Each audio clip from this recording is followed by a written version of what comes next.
Bonjour et bienvenue dans cette nouvelle vidéo. Aujourd'hui, on va comparer l'hyperfocalisation et la vision élargie. Alors, pourquoi cette vidéo? Parce que je remarque que dans le quotidien, en fait, effectivement, on a toujours beaucoup d'informations qui nous parviennent. Et puis parfois, quand il y a un petit grain de sable, quand il y a le caillou dans la chaussure, qu'est-ce que l'on fait? Eh bien, on va commencer à hyperfocaliser dessus.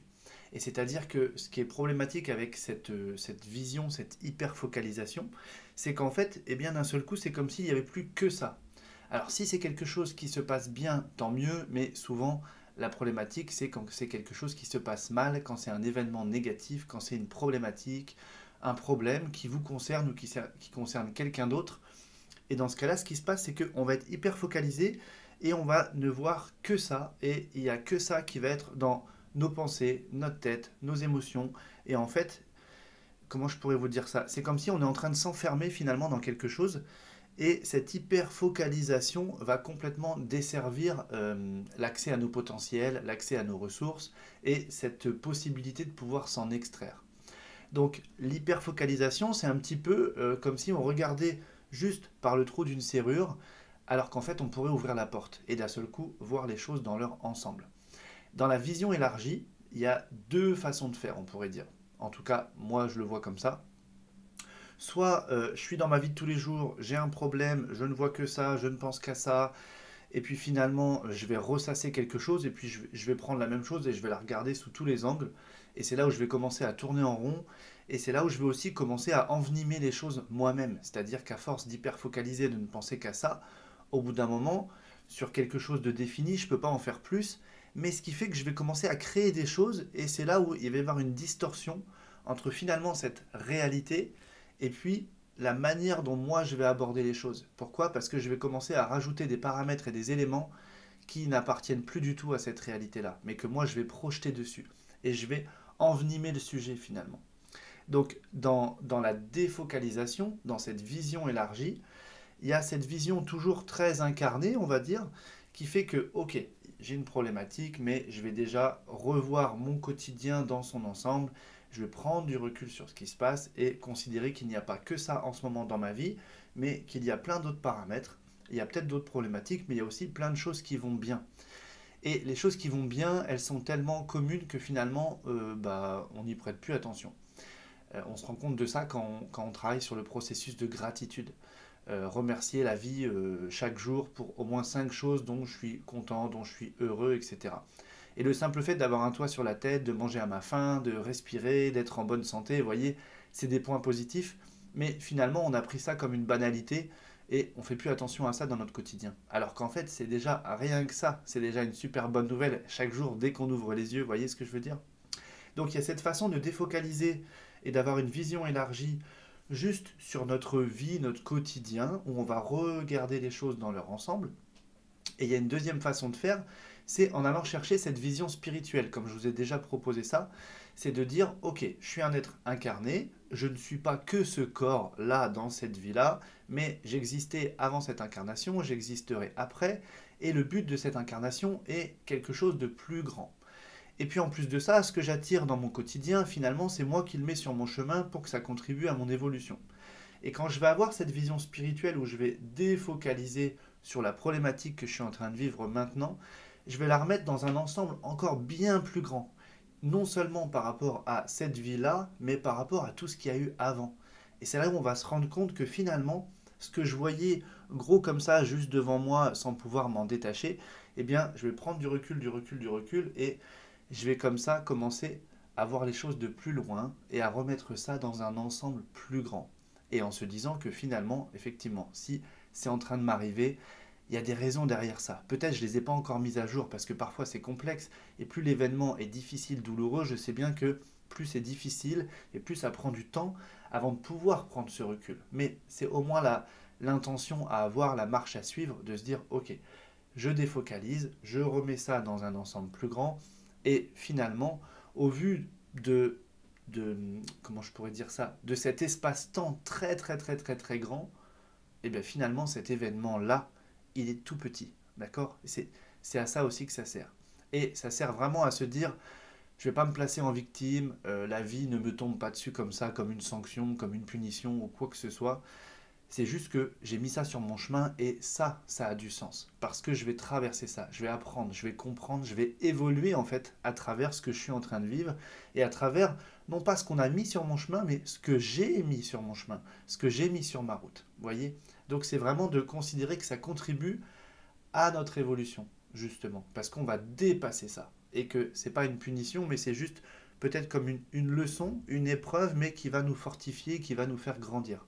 Donc ça, c'est une façon, quand on défocalise, quand on a cette vision élargie, c'est d'avoir cette vision plus spirituelle. Et puis, je répète, dans cette vision plus incarnée, c'est de se dire, ok, il n'y a pas que ça aujourd'hui dans ma vie, même si c'est quelque chose à résoudre, quelque chose de difficile, quelque chose à traverser, il y a plein d'autres choses, il y a plein d'autres gens autour où ça se passe bien, où les choses vont bien, et je vais commencer à, au lieu d'être focalisé sur le problème, à focaliser sur ce qui va bien. Donc, soit sur ce qui n'est pas un problème, sur ce qui se passe bien, soit même de commencer à aller chercher des solutions, en se disant, ok, j'ai mis ça sur ma route, il y a ça en ce moment dans ma vie, mais quelles sont les solutions? Quelles sont les solutions que je pourrais mettre en place là? Si j'ouvre le champ des possibles, si je m'autorise à plein de choses, si je considère que tout est possible, qu'est-ce que je peux faire, qu'est-ce que je peux mettre en place et qu'est-ce que je peux changer pour que ça aille mieux, que je relance quelque chose, que je déverrouille quelque chose. Qu'est-ce que je peux changer à l'extérieur et aussi qu'est-ce que je peux changer à l'intérieur. Pourquoi? Parce que tout ce qui se fait à l'intérieur se répercute à l'extérieur. C'est-à-dire que tout ce que vous voyez à l'extérieur de vous, finalement, ça prend d'abord naissance à l'intérieur. Puisqu'on est un être créateur et qu'on projette notre réalité, il faut savoir que même si c'est pas toujours facile à comprendre ou à intégrer comme notion, c'est que effectivement les relations, les événements, etc., tout ce que je vais vivre à l'extérieur, c'est finalement une partie de moi qui est projetée à l'extérieur et qui se matérialise en fait. Vous voyez, toutes ces émotions, ces pensées, ces schémas intérieurs, etc., comme le but c'est d'évoluer, de transcender tout ça, de passer par-dessus tout ça, eh bien c'est mis à l'extérieur, matérialisé, pour que je m'en rende compte, que j'en prenne conscience et que je change quelque chose. Donc les ressources, elles sont aussi et énormément à l'intérieur. Donc on peut aller chercher des ressources à l'extérieur pour faire bouger l'intérieur. Et si je fais bouger l'intérieur, ça va bouger à l'extérieur. Et ça, si vous voulez, c'est possible quand on prend du recul. Parce que si on est en hyper-focalisation, on est en état de stress aussi. Vous voyez, on est dans un état intérieur où, de toute façon, on est en état de stress. Et dès qu'on est dans un état de stress, toute notre cartographie intérieure, que ce soit mentale, émotionnelle, etc., n'est pas du tout fait pour nous aider à prendre du recul, mais pour ne gérer que ça comme s'il n'y avait que ça, puisque c'est un mode normalement qui s'active quand il y a un danger. Et c'est génial quand il y a un danger d'être hyper focalisé dessus, juste pour évaluer ça. Vous voyez, et c'est souvent sur un temps très court. Mais on ne peut pas garder ce mode-là tous les jours dans notre vie et commencer à étendre ça parce que c'est très nocif et puis ça devient contre-productif finalement. Un mode urgence, un mode sécurité qui est censé s'activer pour nous servir, là d'un seul coup, si ce mode-là il est activé au long cours tous les jours, bah, finalement ça nous déconnecte de nos potentiels, de nos capacités et de tout ce qui pourrait justement se mettre au service et de devenir des solutions finalement.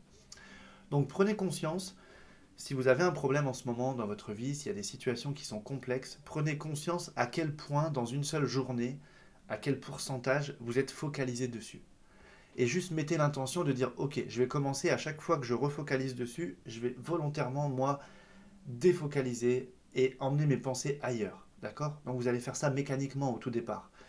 Et puis au final, plus vous allez le faire, plus naturellement vous allez prendre du recul, plus vous allez prendre du recul, plus vous allez retrouver cet accès à tout votre système qui va vous aider à solutionner. Et puis c'est comme ça que les solutions vont commencer à arriver. Et puis, vous voyez, la nouvelle mécanique va se mettre en place. Donc gardez bien en conscience, est-ce que je suis plutôt hyper focalisé ou est-ce que je prends du recul? Et s'il y a quelque chose où vous êtes hyper focalisé, prenez ce recul, je dirais, terrestre incarné pour remettre ça dans votre quotidien de manière générale. Et puis vous pouvez aussi prendre cette vue d'en haut, plutôt spirituelle, pour simplement dire, ok, je remets ça dans un ensemble bien plus grand, je suis bien plus que tout ça. Et si moi, en tant qu'être spirituel, j'ai mis dans mon chemin de vie incarné ça, ça veut dire que j'ai les ressources. Sinon, je ne l'aurais pas mis. Vous voyez ce que je veux dire? Ça veut dire que ça a du sens. Donc, ok, je vais me connecter à mes ressources. On sait qu'on peut aussi demander du soutien spirituel, donc de toute façon, on peut aussi demander à ce que des choses soient mises en place sur notre chemin, intérieurement, reconnecter à des ressources, peut-être faire des rencontres, avoir du soutien, etc., pour venir nous aider à débloquer les choses. Et puis tout ça, ça va se mettre en place, et vous allez voir que la situation, tranquillement, elle va se dénouer comme ça, ok? Donc, il y a des choses pour lesquelles vous ne pourrez pas changer ce qui se passe. Notamment là, je pense par exemple, si on perd un proche, on ne peut pas changer ça. Je veux dire, la personne, elle n'est plus là, elle n'est plus là. Par contre, quand on ne peut pas changer quelque chose, on peut changer son rapport à ce quelque chose. Et c'est là-dessus que vous travaillerez dans ce cas-là. Si vous êtes hyper focalisé sur une émotion qui peut être plus de la tristesse par rapport, par exemple, au départ de quelqu'un, ou bien, je sais pas, moi, j'ai été licencié. Bon, bah voilà, c'est comme ça, j'ai été licencié, j'ai plus mon emploi, j'ai plus mon emploi. Vous voyez?